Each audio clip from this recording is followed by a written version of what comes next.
त्याचा फोन आला. पहाटे 7 वाजता आमच्या शेजारच्या टपरीवाला माझा फोन आला की ताई तुमची टपरी फोडलेली आहे. तर आम्ही लगेच आलो. आल्यानंतर पाहतोय तर आमच्या टपरीचं ते कुलूप बिलूप सगळं तोडलं अज्ञात चोरट्यांनी. आणि टपरीमधला माल 1000-1500चा माल, थोडंसं 500-600 रुपयाची चिल्लर होती ती चोरून नेलेली आहे. नंतर आम्ही मग आमची मंडळी लता जोराते या पोलीस चौकीमध्ये गेल्या, MIDC चौकीमध्ये.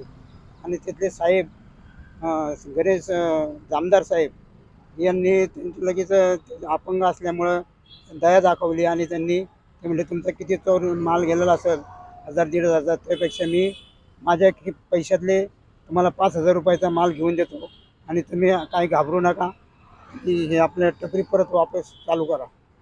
असे खाकी वर्दीतले देव माणूस आम्हाला भेटले. देव कोण म्हणतो देव नाही, देव खाकी वर्दीतील देव आहेत, लोकांना दिसत नाही पण तो देव आहेत.